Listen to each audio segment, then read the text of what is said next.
Well, happy Monday, everybody. Oh my goodness, Christmas is just around the corner. I'm Dr. Laurie Davis, host of the Today Show here on the Disability Channel. And my guest host today, my good friend Sylvia Somerville. Good morning, Sylvia. Good morning, Dr. Laurie. Thank you for having me on the show. Well, thank you. I need a guest host here for Mondays now. So you're it. You're next in line. So there you go. Thank you very much. It'll You're be fun. welcome. You're welcome. Well, I just have a few announcements before we start, Sylvia, because on Mondays, we always do something around self care, empowerment, confidence building. And today we're going to talk about, we're actually going to do a 3-part series before Christmas, the next 2 Mondays after today, around helping us to build more confident children, to prevent bullying, to it's all around that. So we'll share more later, but just a few announcements.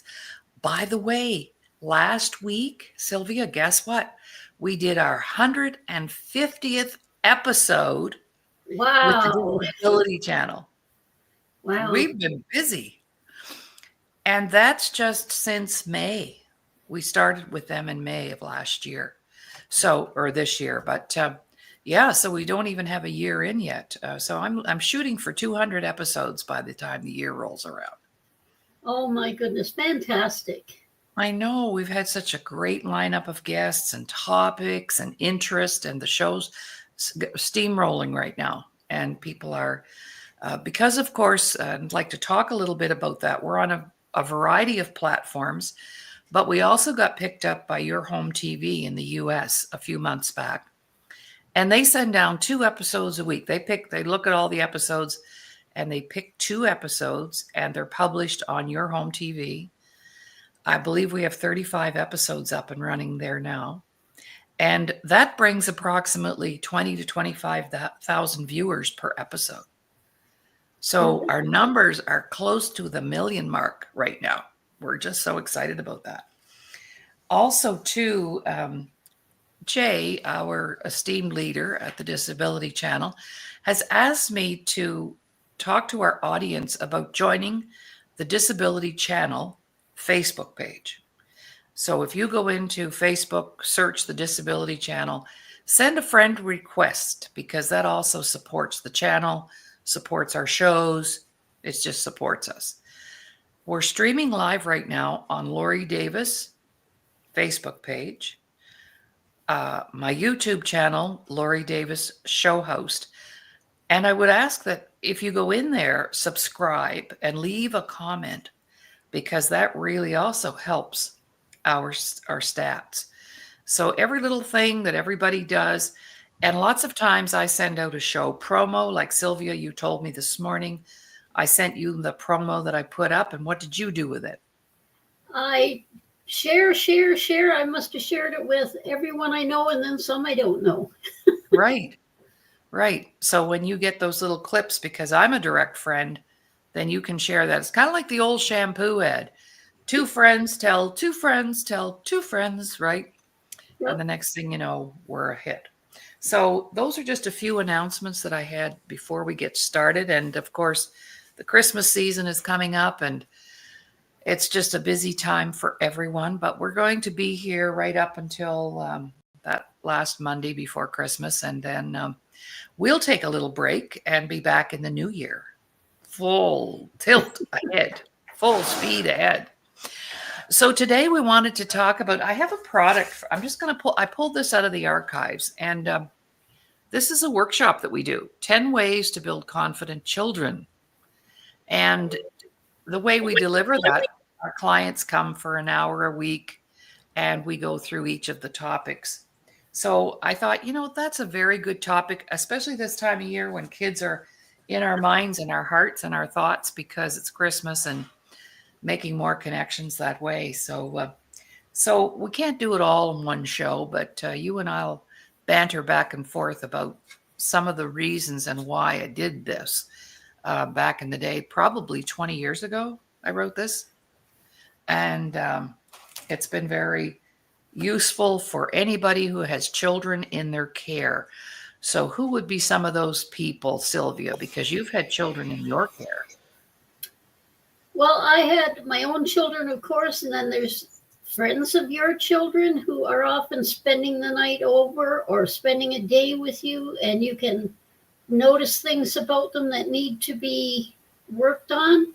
And especially, I used to volunteer in a youth drop-in center. Now, my Oh, wow. goodness, yes, 35 years of counseling the children, and you see so many things that we can't even talk about here on the air. Mm-hmm. It's Mm-hmm. they need our help. Absolutely. And my experience is coming from having been a school teacher for 15 years in the public school system, both as a classroom teacher and an administrator. And we're talking a long time ago now, but bullying was there, definitely. As a matter of fact, I actually saw teachers bullying each other, never mind bullying the kids. So, yes, bullying is very prevalent in all of our lives. And a lot of times people don't recognize, what is bullying actually? What is that? Well, did you know, Sylvia, would you believe it, that by the time we're 3 years old, we have already made decisions about our value in the family, whether we are important or not. And we start to live our lives and make decisions based on that. A lot of people call it confidence. And if I rewrite this, I won't say 10 ways to build confident children. I would say 10 ways to teach our children how to love themselves, not in an arrogant kind of way, but in a very healthy way. Because as we grow, and bullying is really extreme, a lot of little things can steal our self-worth, which is our ability to love ourselves. So imagine by the time we're 3, we're already deciding, how to play mommy out, how to play daddy out, right? Oh yeah, I'm sure you had experience with that. yeah. They all know how to play mommy against daddy and get exactly what they want. Uh-huh. And if when they're a little baby, like you said, up to 3 years, they know if I cry and carry on because I don't like what they're feeding me, now mommy will make me eat it. But if I say dad and start calling daddy, daddy won't make me eat it. Know those things. They know. They know. They're so smart. So let's talk about our parents, because our parents, we're not here to blame parents. I just want to make that clear. And something else I want to make clear, I am not a psychologist or a registered counselor. My background is education. So I approach things from an educational perspective, not a psychological perspective. They're two different disciplines and sets of strategies, etc. So I developed my strategies based on my experience as an educator in the public school system. And trust me, back in the day, the word self-esteem didn't even exist. As a young teacher in the school system, we didn't know what that was. We were never given any instructions on how to build it, deal with it, notice if it's being damaged, none of those things.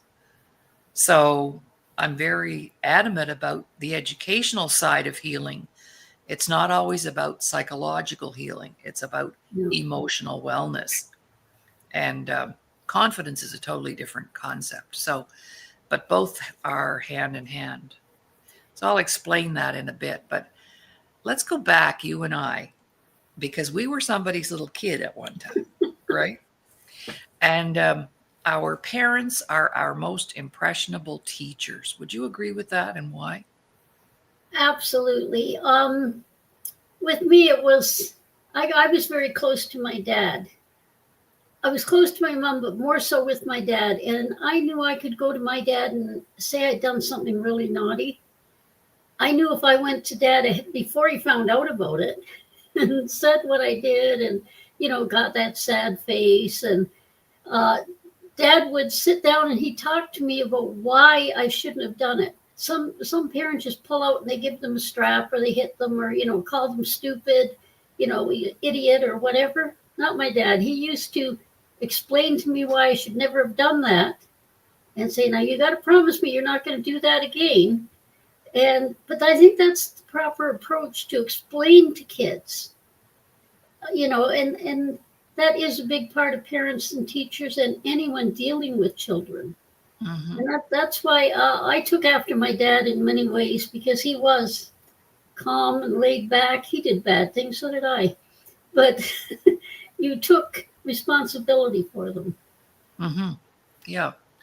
And in my situation, sometimes I was a little confused because sometimes mom was the soft touch and dad wasn't. But then in other ways, dad was and mom wasn't. So it was kind of like a back and forth until they got it together, because I was the oldest, that they needed to back each other in those decisions. And so I think that's a huge problem now with a lot of single parents, blended families. The kids have one set of rules when they go to dad's house, and then there's another set of rules when they go to mom's house. And so there can be a lot of confusion around, well, even what's right and what's wrong and what's acceptable. I see a lot of that in my clients because I work with young people too. I still do. In our workshops, we have 40 workshops just for youth.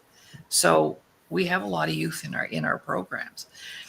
So we become what we are around. What do you think about that comment? That was a comment made by the famous motivational speaker, Zig Ziglar. He said, we become what we are around. And your attitude determines your altitude. Absolutely. I think that's why a lot of kids, young ones as well as teenagers, get into trouble. They don't have what they need from home. They aren't getting the love or patience or consideration or just someone to listen to them. But if they go out into a group of kids, whether they're good or bad kids, it's usually the not so good ones, and they pay attention to them. They listen to them. They say, hey, I know you can fix that. They fall in with the bad group and then they're lost. That's right. Kathy put a comment up. I'm very grateful for the love that my parents show each other. That added stability to my brother and I's life. Yes. And I've also read a quote, the greatest gift a man can give his children is to show them how much he loves their mother. Yep. Right? Or it could be reversed. The greatest gift a woman can give her children is to show them how much she loves their dad. So that's a big problem right now, is when people are in a relationship and they have children and they hit a bump in the road, it's like they throw the baby out with the bathwater, right? So children are affected by that, very affected. As a matter of fact, I just thought of something that I did years ago. I don't know if I've ever told you this, Sylvia, but many years ago, probably 20, 25 years ago, when I was developing my youth workshops, I interviewed 100 12-year-olds. That was my research. And I grabbed every 12-year-old I could find. I was asked, do you have a 12-year-old? Do you have a 12-year-old? Do you have a 12-year-old? And I interviewed 12-year-olds, 100 of them. And I asked them, what is your greatest fear? And we had big pieces of paper on the wall. And, I'm afraid of failing my grades. I'm afraid of the dying. I'm afraid of getting sick. I'm afraid. You know what the number one fear was, though, when we put all the information together? Their number one fear was losing a parent. Wow. Yeah. It was mentioned more often than any other item. The fear of losing a parent as a little kid. And I had this one little boy, and he was really quite bright and brilliant. And I asked him, he was the last one I interviewed. And I knew by then I knew that was going to be the number one item. So I said to him, and you'll relate to this because of, your vision and everything. But I said, why do you think that is? And he said, Laurie, think about it. Okay, if I lose one eye, I got one left. And if something happens to that eye, so it's like the parents. If I lose one parent, that's bad. If I lose two, and this is what he said, if I lose two, I'm screwed. Because I'd have to go into foster care. Like, see, when you want good answers, you ask children because they'll give you the truth. Right? Absolutely. Absolutely. No And way around. Go ahead. When you were talking about when a child gets up to 3, they already know more than we give them credit for. And I'm sure you've experienced this as well. When, my friends and I were having kids and we were younger. And even now, say you're at someone's house and they have a little baby and, you hold it, it's a new baby. And you can see in the expression of the child. I have seen it many times and I think, oh my goodness, there's something wrong in the house. Because it's something in the children's eyes, so that at that age, they're already developing whether they're going to be afraid or they're going to be happy and, contented. You can see it in their eyes just when they're little babies. Mm-hmm. Introducing Veteran House Alliance International Monthly 50/50 Raffle. Purchase your ticket today, link on display, and have a chance to win cash and help a great platform supporting veterans. You can tell if they're being not taken care of properly. Well, yes. And, we'll talk about abuse right now because there are many different kinds of abuse. Yep. And I see it every day when I have this big, because you've been in the park with me, that big, beautiful park, and we have a nice playground there. And parents come there with their children. And the parents are sitting on the park bench on their phones. And the little kids are playing on the equipment. And you can hear them, Mom, look at me, look at me. Mom, Dad, look what I can do. And the parents are not present. They're in the park with their kids, so that looks good, but they're not actually engaged. And I'm not saying all parents are like that. We're just making general comments, so I want to qualify that too. And, our parents do the best they can with what they know.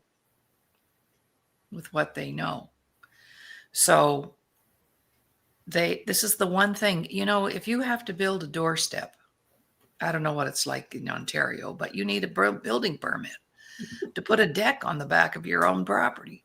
Yeah. But you don't need any kind of a permit to be a parent. And that little kid does not come with a manual. Did you get a manual when the kids were born? No, wish I had, but you don't.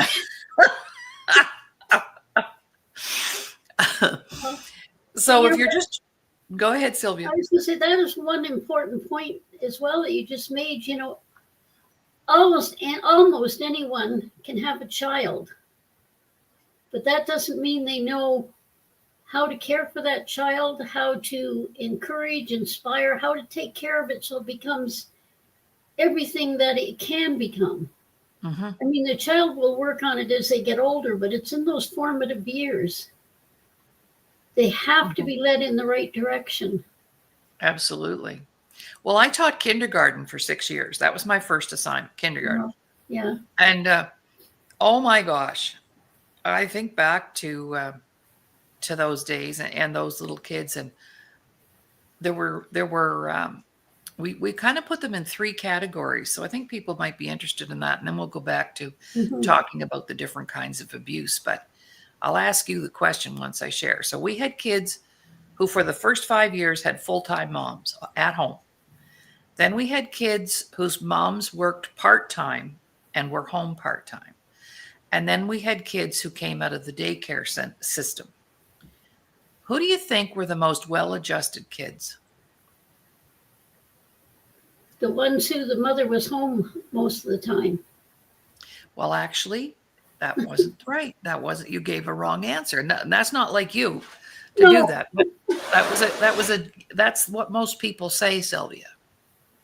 The most well-adjusted children were the ones whose moms worked part-time. Oh, okay.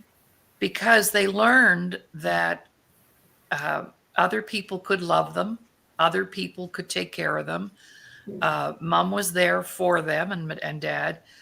But the kids who were at home with their moms were the ones that suffered with the social anxiety of being separated from mom, because they'd been home with their mom 100%.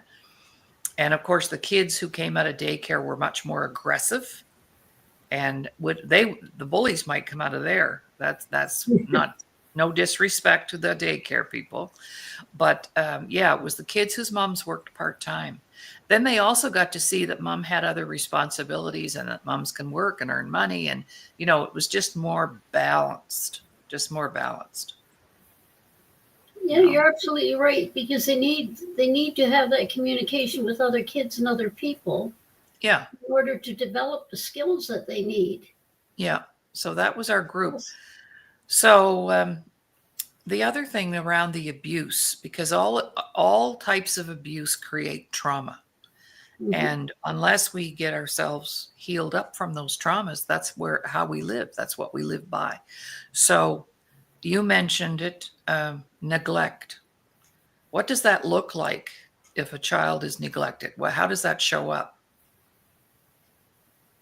Well, I think it shows up in the fact that the child seems to be very shy, very timid. They have no confidence at all. They're kind of the one that shrinks back in a group because they don't know what to do and they're afraid. If they say the wrong word, maybe somebody's going to hit them. Or if they touch something they shouldn't, maybe someone's going to hit them. They're afraid to move. It's like they're locked inside themselves. They want to take part, and they may think, I should do this, but they think, no, somebody might hit me. Yeah. It's really hard on them. They're very withdrawn.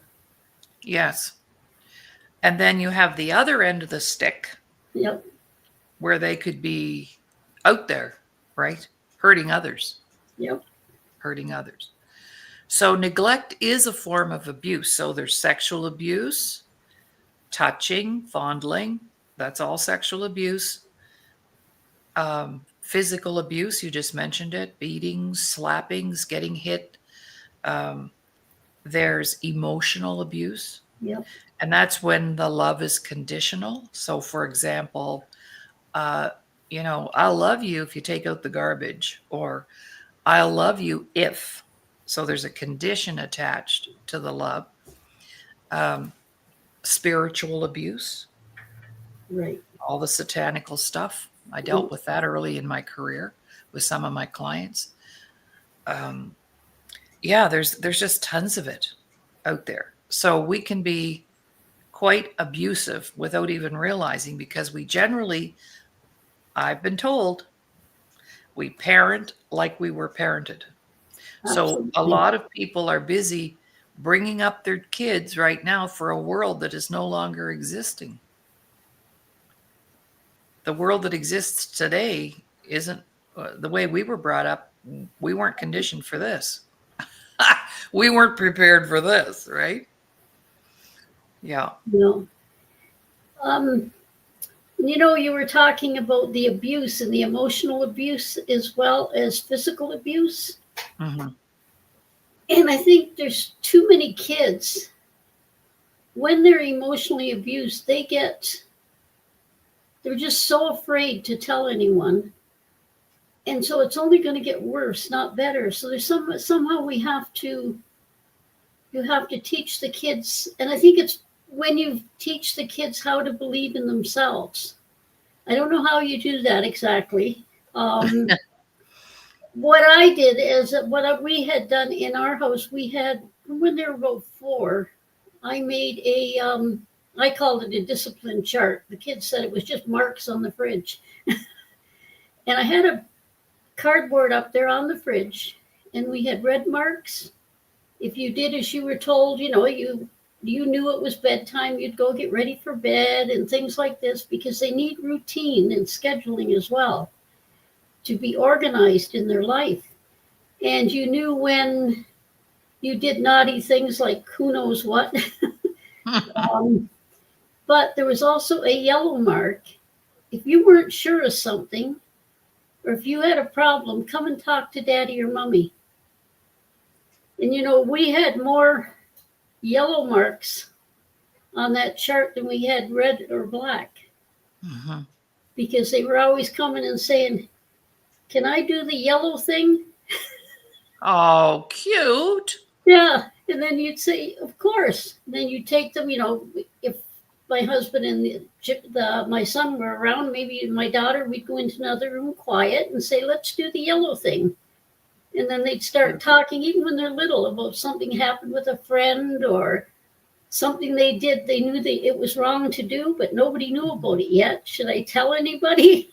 But they were learning to be organized, and they knew they always had someone to talk to.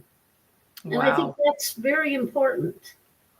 Totally. Know you have someone you can talk to. You're not going to get punished if you say bad things. Like over the years, as they got older, there were pretty bad things that happened, but you always said to them, we always told them, "I will stand by you no matter what you do. Whatever mistake you make, we're going to be there for you. Just don't make the same mistake twice." There you go. Yeah, exactly. So making it okay to make a mistake. Absolutely. How many of children in our generation suffered from perfectionism because we were so scared to make a mistake? Because there was a price to pay for that on the other end. And so, yeah, there's so many aspects to this, so many layers. And little kids are not born at 3 and walk around and say, when I grow up, I'm going to be an addict. Or when I grow up, I'm going to be a bully. People are busy raising bullies and raising addicts and raising kids who want to kill themselves. That doesn't, an addict, it doesn't start with the first joint or the first bottle of beer. It's been building for years. People don't understand that. I don't understand why my son all of a sudden started doing drugs. Well, he didn't start, it wasn't all of a sudden. It was something that was being developed and brewed all along, right? With the trauma or the setbacks or the tragedies, because we all are going to have them, right? I think that's true with as well with suicide. They don't just wake up today and say, "I'm going to kill myself." No. It's a situation that's been getting worse and worse. And I think there are people, either their friends or parents or teachers, someone must notice these changes. And when you notice a change, that's when you have to, they aren't going to tell you right off the get-go. No. That's when you start talking to them, making time just to be with them alone, and start trying to get to the bottom of what's happening. And I don't know, but I'll lay odds that most of them will talk if they know they have someone who truly cares and will listen. And you just might save a lot of lives that way. We welcome you to advertise and promote your goods and services, and/or brand your logo to 34 million subscribers on Canada Talks 167. Your investment will go towards our employment programs in the media industry for persons with disabilities and veterans. Absolutely. Absolutely. Well, you see, the problem is back in the day, for example, let's say I had, because I went from kindergarten to grade 6 and then to high school. And even the year that I taught high school, the teachers said to me, now on Monday morning, pay attention, because we can pretty much tell you which kids lost their virginity on the weekend. And I went, really? Like, are you kidding me? And they said, no, you can have the most vivacious, just what you just said, Sylvia, whenever you notice a shift, we can have the most vivacious cheerleader, top student, all American girl. And Monday morning, she comes in and she can't even look at you straight in the eye. She goes to the back of the classroom. She sits down. And the boys, too, same way, because of the shame that is attached to what happened on the weekend. Yep. Things like that. And I get calls from parents who want me to work with their children. Well, I won't work with the children unless the parents are engaged in some form of process as well. Mhm. There's no point empowering children and then sending them back to a toxic environment. That doesn't work. So I don't do that, but I'll get calls from parents. My son, I don't know what we're going to do. He's 17. He was such a good boy. Do. And I always ask the first question, when did you notice the change? Mhm. Well, it was when he was in grade 3. Okay, grade 3, he was 8, and you're only calling me now? Like, what are you waiting for? A funeral, a crisis, So I said, well, what happened when he was 8? Well, that's when we put him in hockey. I said, well, A, he may not have wanted to be in hockey, and 2, maybe something happened to him in the locker room. Did you ever think about that? See? So when we see that change, that's a indicator. That's not when you say things like, oh, he's just a teenager, he'll get over it, or oh, that happened, Grammy died, but it's just a stage, they'll get over that. No, they don't. No. It's, And I have personal experience with that. My first husband lost his dad when he was 11. And when his dad died, that gave him no hope of being disciplined, corrected, parented. And he was 34 when he took himself out. So how long was that? 23 years? Mm-hmm. But people, the family, oh, he's just got a bad temper. Oh, he just has a short fuse. The justification is just, when you hear people talk like that, it drives me crazy. yep. And a lot of times too, in the schools or when the kids are out playing, the teachers do see things, but they don't always react. No. And sometimes the kids aren't ready to talk, and then it comes back to bullying. Mm-hmm. Maybe this little boy isn't, or little girl isn't wearing the designer clothes to school because they aren't from an affluent family. They're everyday middle class people. And cliques do develop with the kids that have and the kids that don't have as much. And the problem too is with a lot of the kids that have, the parents give the money, they don't have to work. And they look down on the kids that are middle class, that are out working after school, and that really hurts the kids mentally. Mm-hmm. And people don't even see that. But if you watch, you can see it happening with kids. I've watched it many times. Yeah. Or maybe I'm the kid that never gets invited to the parties or to the birthday parties, or, I'm not included. I don't make the baseball team. I don't make the basketball team. I'm the last kid to get picked for anything. These are all ways that we can be made to feel less than. And that's what bullying actually is. Mm-hmm. And let's get back to our definition. We can look it up in the dictionary or a psychological magazine or whatever, but basically bullying is about one person feeling like they have power over the other. Yep.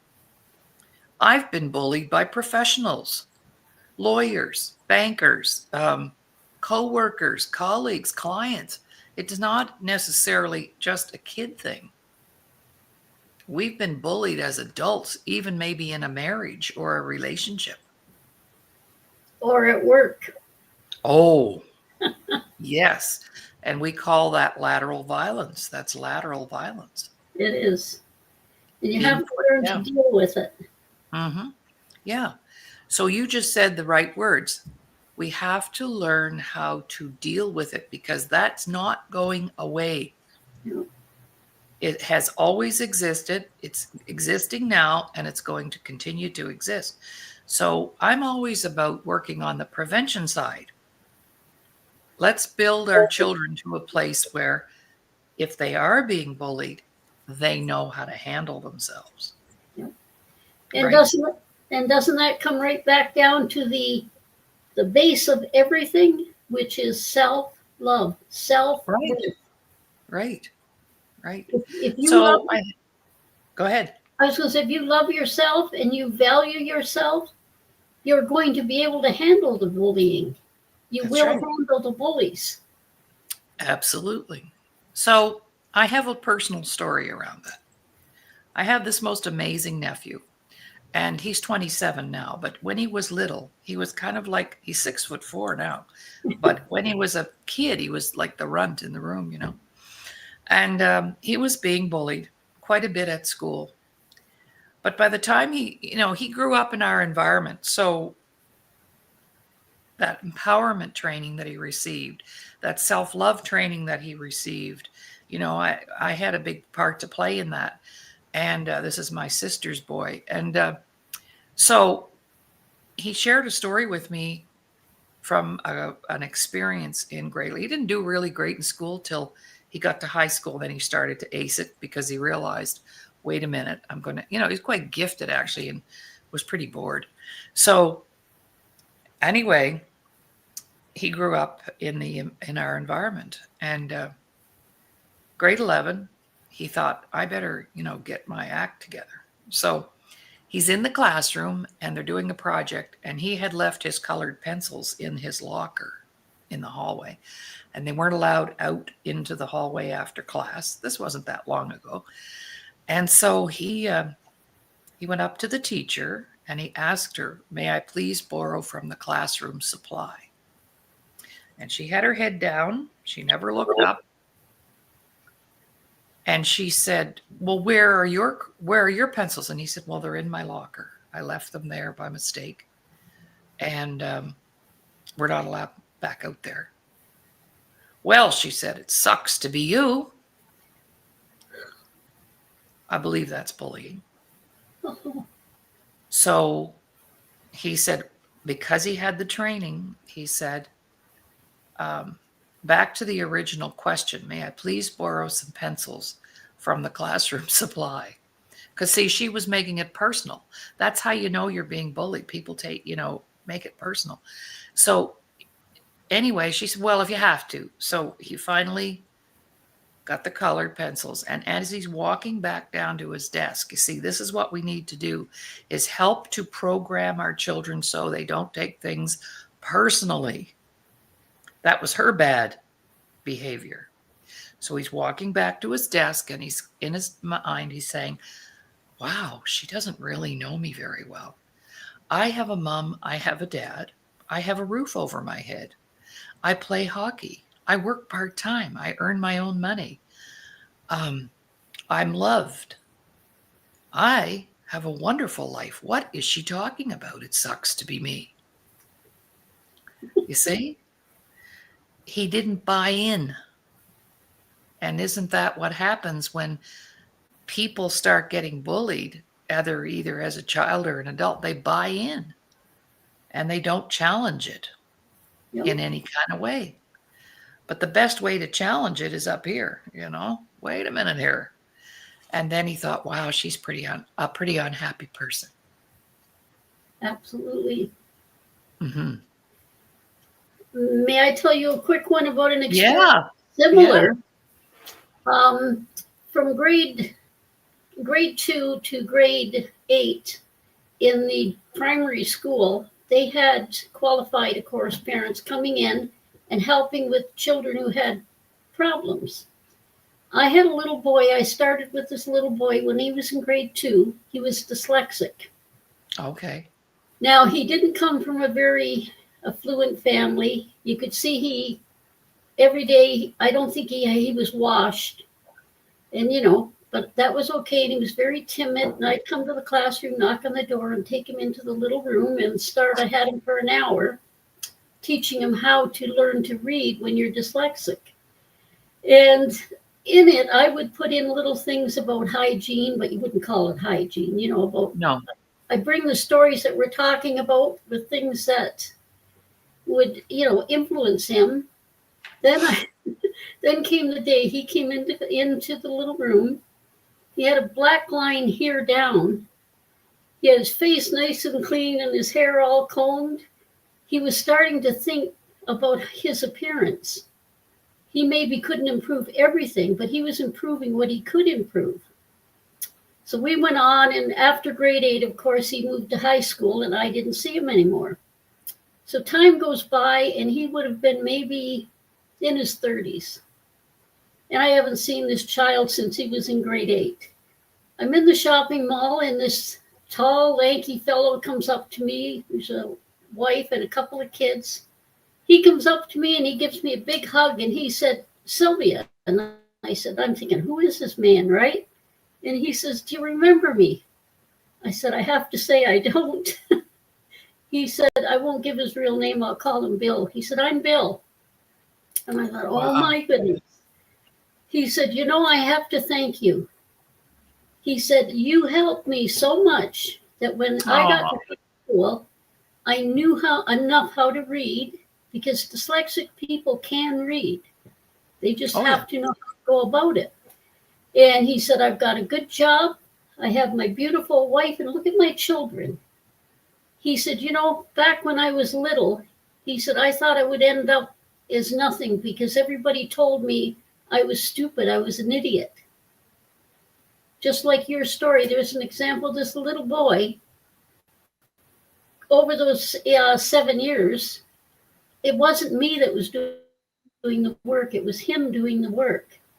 Because as I taught him to read, I would deliberately give things that pertained to everyday life and kids playing and things like this. So it was sort of teaching him, I think. Anyhow, somehow he learned something, and he turned out to be a successful young man because somebody cared. Right. And that's what our kids need. That's all they need. They don't want our money. They don't want our stuff. They want our time. The Disability Channel would like to thank our existing sponsors. We really appreciate the support and kindness from the BIAs across the GTA, Ontario, Canada, and our friends in the USA. We love making new friends. Thank you for supporting our existing employment programs. Yep. That's our most valuable asset that we have to give away is our time. Our time and our love. Sincere love. Mm-hmm. Yeah. Don't pretend, because the kids know if you're pretending. If you're faking it. Yeah, faking they know. it until you make it. Yeah, right. Yeah, they know. Yeah. So, well, that was lovely that you received that feedback, because a lot of times we do make a difference in people's lives, but if we don't actually meet up with them again, or they don't feed it back to us, then we don't really know. No. But just know that we all do make a difference. That's for sure. I mean, I had forgotten all about him over the years, right? Yes. You know, I didn't give any more thought to him. He was just a little boy that I was helping in the school. So it was. Well, I have to share, go back to my little nephew there, because when he was being bullied, my sister worked with us at the time, and she really spearheaded and went ahead with our parenting program. We have a parenting program. So she wanted to be at home with the kids when they were little, and so she became a facilitator and worked with us for many years. And so anyway, one day he asked her, "Mom, could I have some of your business cards?" And of course, they were our self-worth, business cards. And she said, "Sure." And he said, "I want to take them to school." I said, "Oh," she said, "Okay." And he said, "Pass them around." Perfect little marketer. So he apparently, story goes, this kid was bullying him. So this bully came up to him in the playground, and my nephew pulls out his little business cards, and he hands one over to the bully, and he says, "You know what? You need to get your mom to call my mom, because obviously your family has issues."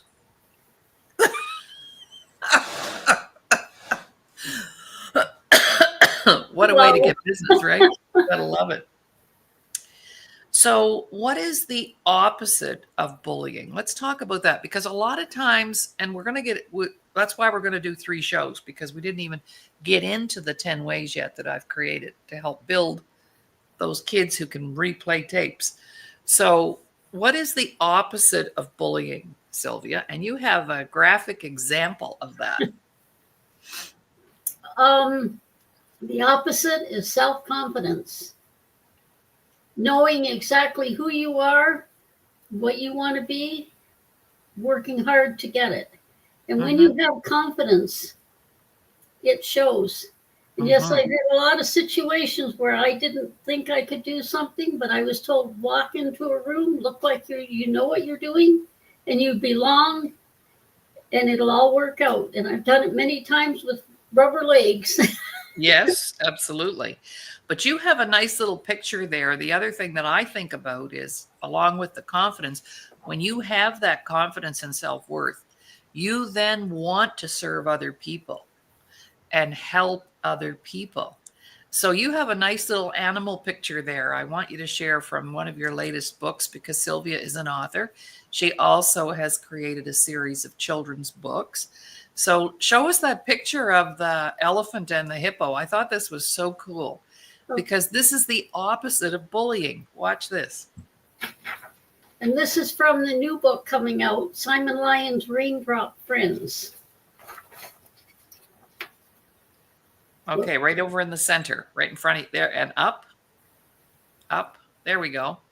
There we go. So we have a hippo helping an elephant up a hill. That is very cute, very cool. Thank you for that, because there's the opposite of bullying, helping each other. Helping each other. And when you're talking about, you have to help each other. And in this story, that's why the elephant needs help to get up the hill. So a hippo's helping him. Right. Right. Yeah. So the idea of building people up, that's something we can teach our children to do very early, and not to engage in anything that's tearing other people down. Right. Because that is the way of our world right now. And I don't know who we can blame for that, if it's social media or poor training, but underneath, I know everybody is born a good person. Yep. Like I said, you're not 3 walking around going, I think I'll grow up and be a drug addict.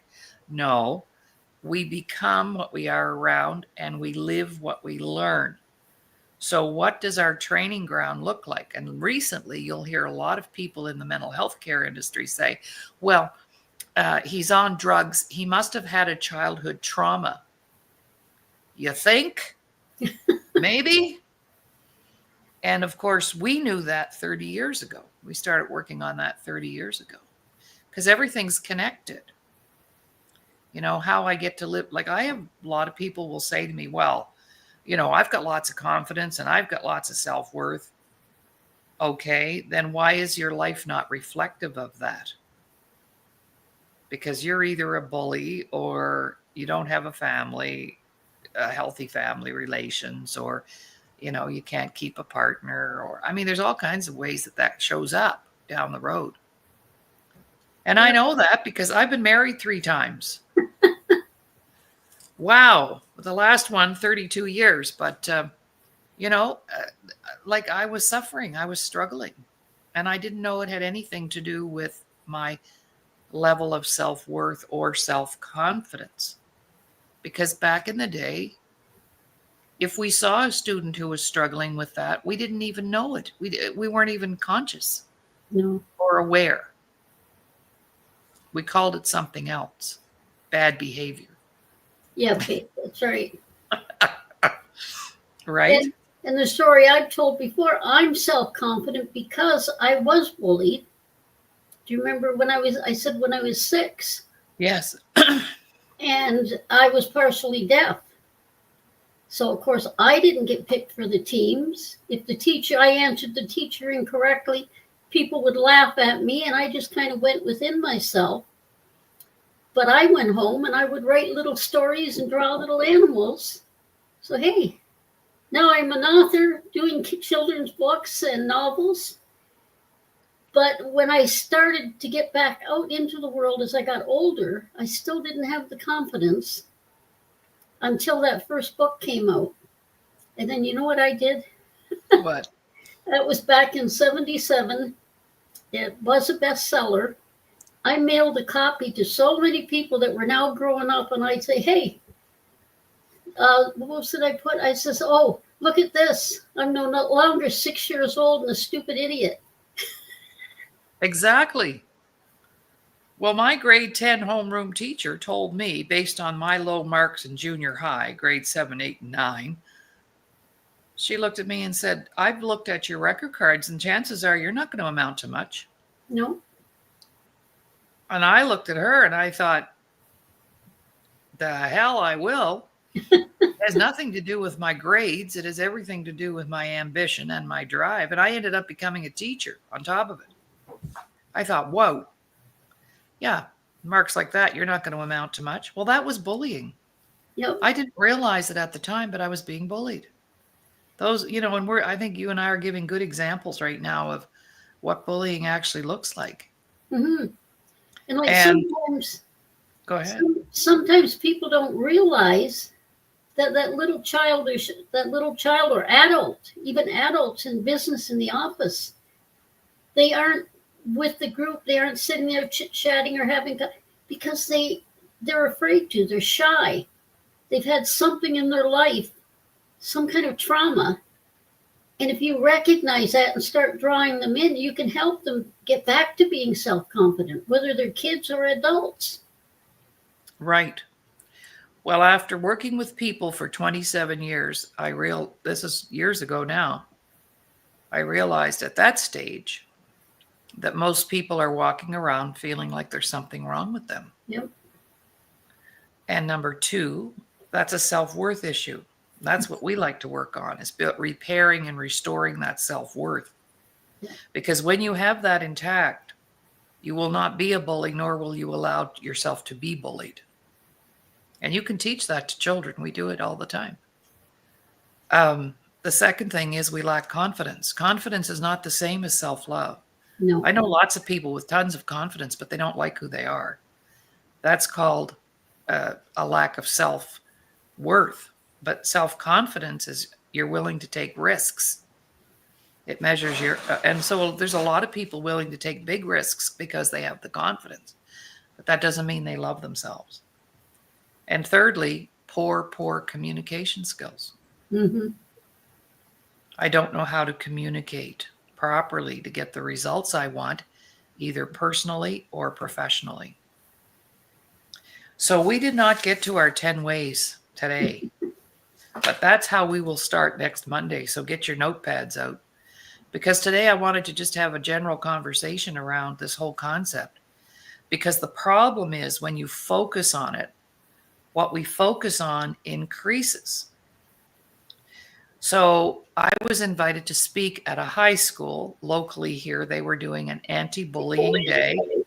They wear their little pink t-shirts and so on. And I said, I won't come and speak if you're going to call it that. Anti-bullying. I will come if you call it something like, like John Lennon, that song he wrote about peace. Call it a peace rally. Call it a peace gathering. Call it, let's make peace. And I'll come. And they changed the name from Anti-Bullying Day to Building the Peace Day. See, it's the language. So we have to be careful. What we focus on increases. I could have called this 10 ways to help your kid not be bullied. Right? That could have been the title. No. We have to focus on what we want, the outcomes that we want. I would love to be able to send a kid off to school knowing they have the tools so that if they're going to be bullied, they know how to handle themselves. Now, wouldn't that be more valuable than the scare tactics that we're using or the psychological whatever? No, the dissecting what is a bully. And no. It's all about that inner peace, that inner person. And the words that you just used about calling it a peace rally as opposed to anti-bullying, I don't know if it's still used today, but do you remember in our day, everyone was trying to find themselves. Right. I can't do this because I haven't found myself yet.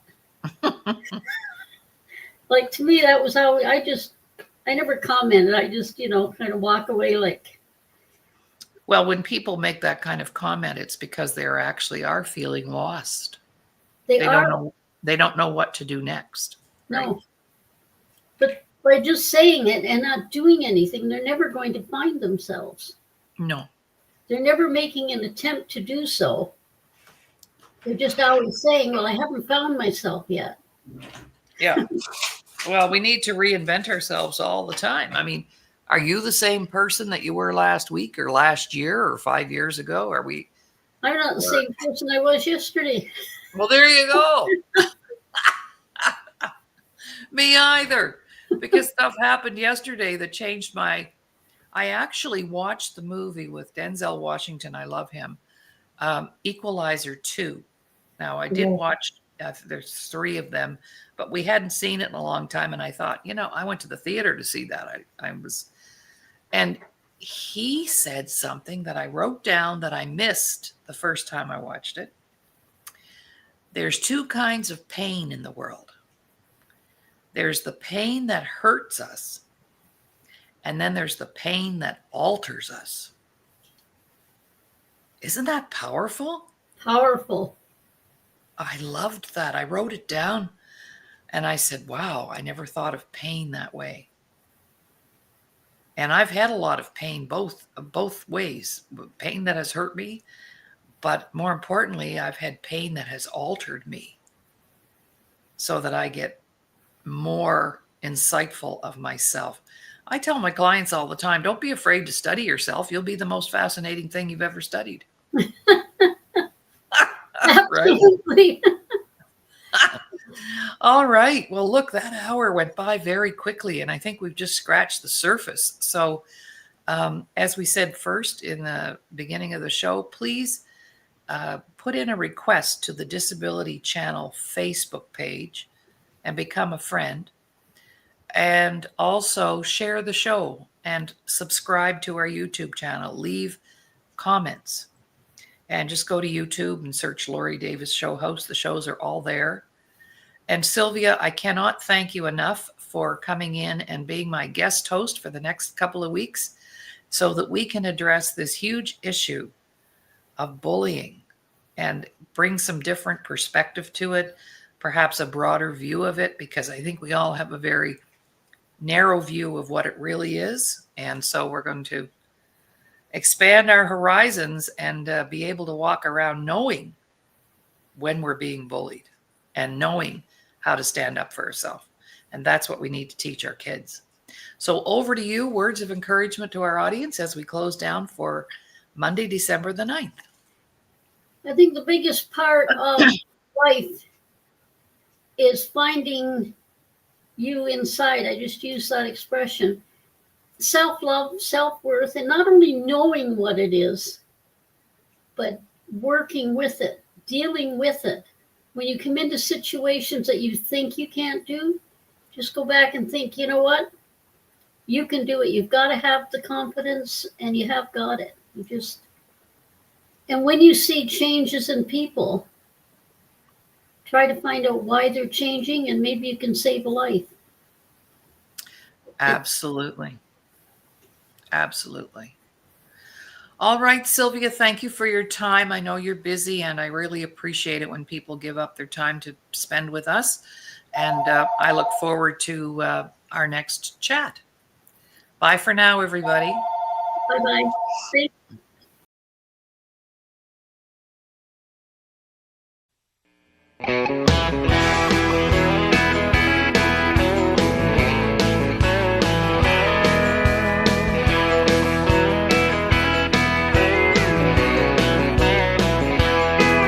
God knows you were a fighter when you came in this world. A little blonde stick of dynamite, a miracle baby girl. When you saw Dolly on the Opry, your heart and soul got stirred. You had to come to Jesus 3 minutes there in the Mother Church. Burn that steel, turn some heads, and even slept single in a double bed. I'm on this road because of you. I'm country, but I'm not as cool.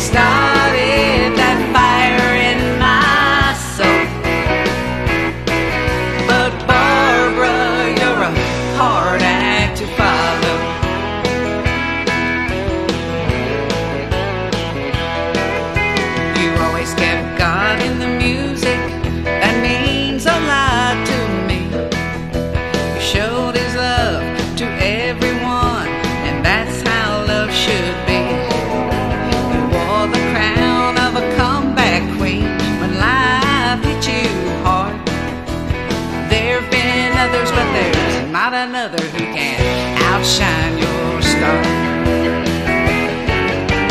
Burn that steel, turn some heads, and even slept single in a double bed. I'm on this road because of you. I'm country, but I'm not as cool. You started that fire in my soul. But Barbara, you're a hard act to follow.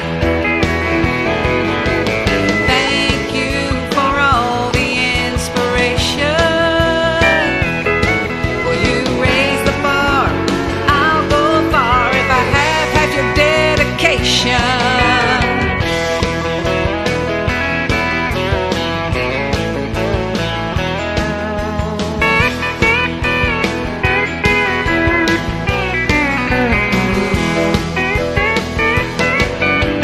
Burn that steel, turn some heads, and even slept single in a double bed. I'm on this road because of you. I'm country, but I'm not as cool. I started that fire in my soul. But Barbara, you're a hard act to follow. Yeah, Barbara, you're a hard act to follow.